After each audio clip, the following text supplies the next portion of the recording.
talkSPORT's chief commentator Sam Matterface was on duty for us last night. He joins us now. Sam, a very good morning. Good morning, Sam. A very good morning to both of you. Hope you're well. Yes, what a game it was. Great finish, wasn't it? Brilliant finish. And bearing in mind, 37 years of age, I think there was a little bit of debate about whether or not he would start up front. Bearing in mind, he has led the line very well for Inter over the course of the season, but Romelu Lukaku's just come into a little bit of form over the last few weeks, and there might have been those who felt that he should have come into the team from the beginning, but he justified his position, as he has been all season, really. It was a terrific finish, but also his hold-up play, his all-round play was terrific, I think, in the sort of hour that he played last night. And I think they'll be a little bit disappointed this morning, Inter, that they didn't go on and further their advantage, because Milan just melted as soon as the game started. It was interesting. You know, he walked into the stadium last night, the banners were out, this huge, great big tifo away to our right-hand side, which said, "Hell is empty, all the devils are in here." Well, I'm afraid it was a hellish first 10 minutes for AC Milan.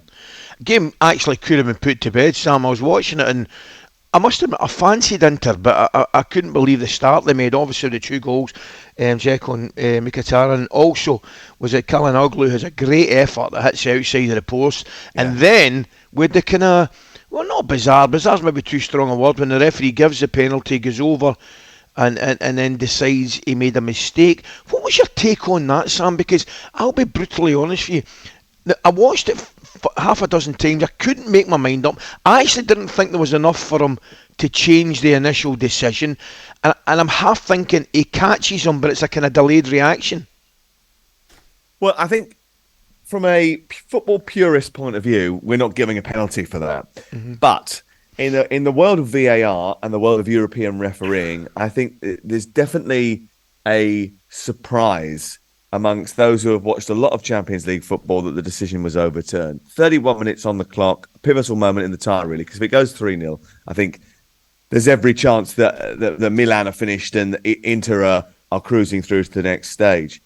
In a sense, I'm quite pleased that the referee changed his mind, because it did look as if there were minimal contact and it didn't look to be too much of a shirt pull. But there was contact, there was a shirt pull, and Martinez did go to ground. It was clumsy from both Fikayo Tomori and Simon Kjær, and I must admit, I thought Fikayo Tomori really struggled in the first half of that game last night. Sam, a lot of people feel now that, you know, that Inter are through, there's no problem, but they can't trouble Real Madrid or City.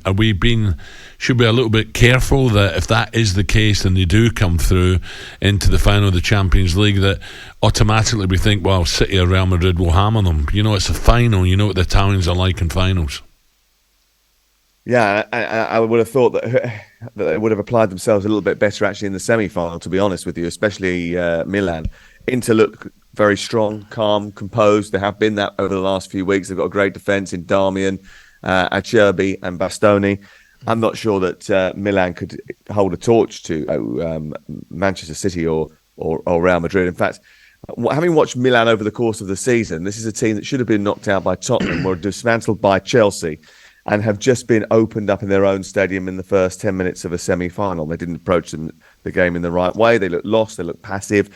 They looked a little bit stunned by the whole weight of the occasion. So the idea of them playing against one of the two best teams in the world at this moment in time would be, I think, fanciful to think they could get anything from it. No, the answer is, did anything trouble me from a Manchester City or a Real Madrid perspective last night watching that? Yeah. And the answer is no. West Ham, of course, in the final. It looks like West Ham are going to slap around £120 million price tag on Declan Rice this summer. Sam, you've seen so much of West Ham, so much of Declan. Is he worth £120 million? And B, do you think he goes? If he goes, where does he go to? Well, I mean, trying to put a price tag on someone nowadays seems fanciful, doesn't it? Bearing in mind that I know that there's wages and other associated costs. The price of Erling Haaland, you wouldn't say that anybody was worth more than that at this moment in time, would you? But ultimately, players are changing hands, especially English players are changing hands for that sort of money.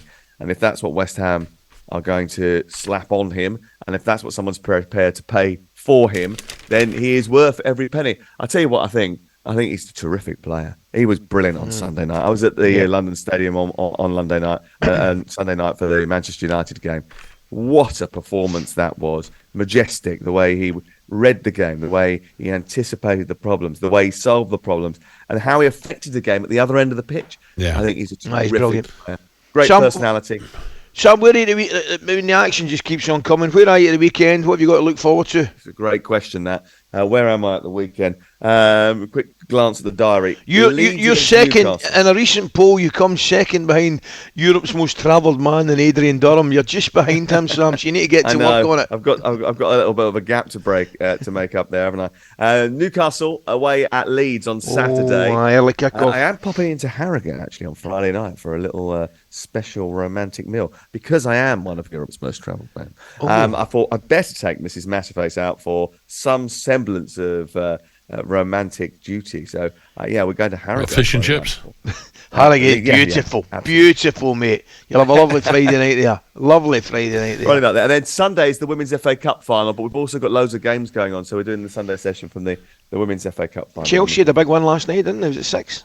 The girls. Yes, and that was really important because they closed the gap to Manchester United just a point, but also they've got a game in hand. But the goal difference, which a week ago was something like 13, the difference between the two, but a 7-0 victory on Sunday and a 6-0 victory last night has closed the gap completely, and then they've now both got plus goal differences of 42. And then Monday night we've got a huge one, Ali and Alan. Leicester against Liverpool. Yeah. Absolutely. We heard Jimmy Vardy earlier with Darren Bent, so you've sounded really down as well.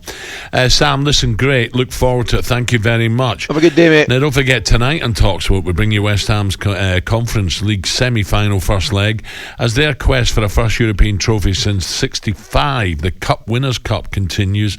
8 o'clock, it's West Ham versus AZ Alkmaar, Europa Conference League semi-final first leg, live on talkSPORT. talkSPORT Breakfast with Alan Brazil. Thursday and Friday morning, 6 till 10. On AM, on DAB, via the talkSPORT app and on your smart speaker. talkSPORT.